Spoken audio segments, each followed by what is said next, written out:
Bonjour et bienvenue à l'Ontario, c'est chez moi. Ce webinaire est sur le sujet de la sécurité relationnelle et santé sexuelle. Je m'appelle Nawara et je suis la coordinatrice bilingue du projet O2O. Je vais vous guider à travers ce webinaire aujourd'hui. Démarrer une nouvelle relation est amusant et excitant, mais parfois nous pouvons perdre le contrôle de la situation. Le plaisir et l'excitation nous fait oublier notre sécurité personnelle. Il y a beaucoup de choses que nous devons faire pour nous assurer de rester en sécurité dans nos relations. Nous allons couvrir les sujets suivants: consentement sexuel, violence à caractère sexuel, agression sexuelle, harcèlement sexuel et finalement la santé sexuelle. Le consentement est l'accord volontaire pour se livrer à des activités sexuelles de quelque nature que ce soit. Chaque partenaire doit donner activement et volontairement son consentement à une activité sexuelle. S'il n'y a pas de consentement, il s'agit d'une agression sexuelle qui est un crime au Canada. Tout le monde a le droit de dire non aux actes sexuels de toutes sortes. Et si quelqu'un vous dit non, vous devez respecter cela. Les faits à propos du consentement. Le consentement ne doit jamais être présumé ni implicite, n'équivaut pas à un silence ou à l'absence de refus, ne peut être donné si la victime est sous l'influence de drogue ou d'alcool ou si elle est inconsciente, ne peut jamais être obtenu au moyen de menaces ou de contraintes, peut être retiré à tout moment, ne peut être obtenu si l'agresseur abuse d'une position de confiance ou d'autorité, ne peut être obtenu de quiconque autre que la personne qui participe à l'activité sexuelle. Par exemple, votre père ou mère, votre frère ou sœur, votre copain ou copine, votre époux ou épouse, votre ami ou toute autre personne ne peut donner son consentement à votre place ou en votre nom. Il est important de noter qu'au Canada, les enfants ne peuvent légalement consentir à des activités sexuelles, même s'ils acceptent des actes sexuels. La loi dit qu'ils ne sont pas en mesure de consentir. Si vous avez des relations sexuelles avec une personne de moins de l'âge de consentement, vous avez commis une agression sexuelle. L'âge légal du consentement est 16 ans. Si vous avez des relations sexuelles avec quelqu'un de moins de l'âge de consentement, il est considéré comme un viol légal, un type d'agression sexuelle et vous avez enfreint la loi. Il y a quelques exceptions à l'âge de la loi sur le consentement. Les adolescents qui ont un âge proche peuvent légalement consentir à des actes sexuels les uns avec les autres. Par exemple, un adolescent de 15 ans peut également consentir à une activité sexuelle avec un adolescent de 17 ans. L'âge de consentement est de 18 ans lorsqu'une relation implique une personne en autorité. Une personne en autorité peut être un enseignant, un entraîneur, un patron ou même un ami de la famille. Un jeune de 16 ou 17 ans ne peut légalement consentir à des relations sexuelles avec quelqu'un qui a une quelconque autorité sur eux. Les personnes moins de 18 ans ne peuvent consentir à travailler dans la prostitution ou la pornographie.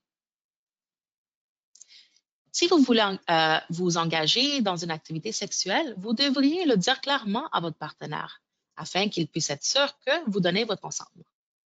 Si votre partenaire dit non, de toute façon, il refuse leur consentement. Tout le monde au Canada a le droit de dire non à une activité sexuelle ou à des actes sexuels de quelque nature que ce soit et à tout moment. Vous avez le droit de retirer votre consentement, ce qui signifie que vous pouvez changer d'avis à tout moment. Vous pouvez refuser votre consentement. Même si vous êtes marié ou dans une relation intime, cela signifie que vous avez le droit de dire non à votre mari, copain, femme ou copine.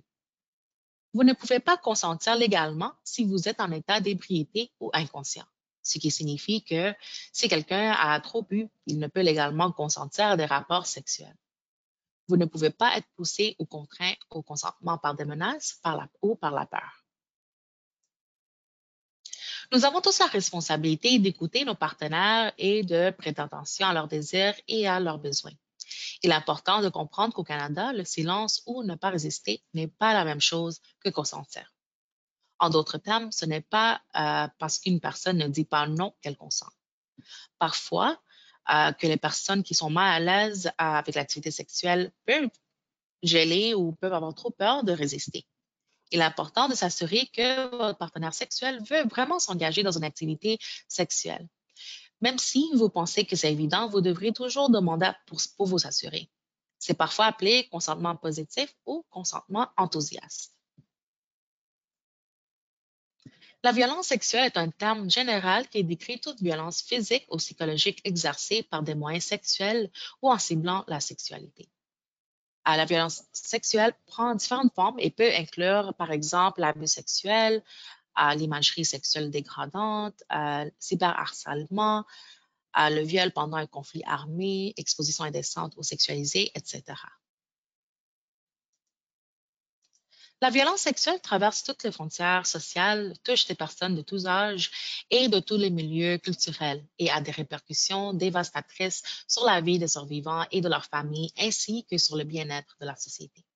Une Canadienne sur trois est victime de violences sexuelles et un Canadien sur huit est victime de violences sexuelles.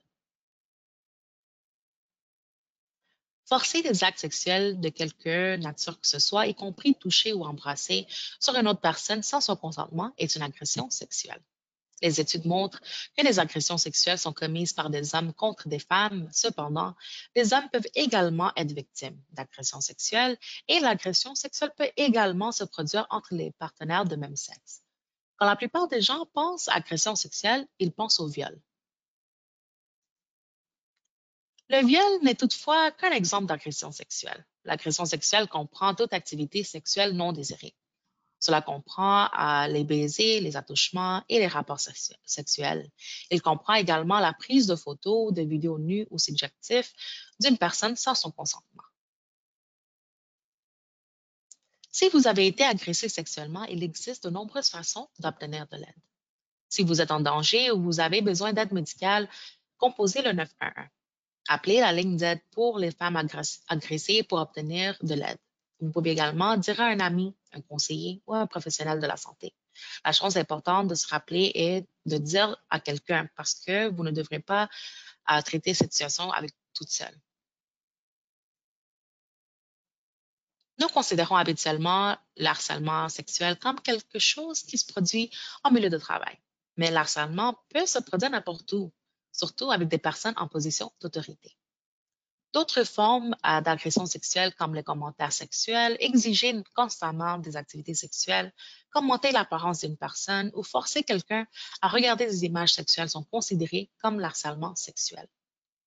L'harcèlement sexuel en milieu de travail, dans les écoles et dans le logement constitue une violation du Code des droits de la personne de l'Ontario. L'harcèlement sexuel peut également être traité comme un crime si la victime se sent menacée. Si vous êtes victime d'harcèlement sexuel au travail ou à l'école, vous devez le signaler. Assurez-vous de tenir un registre de l'harcèlement. Enregistrez tous les courriels, les messages textes ou autres messages.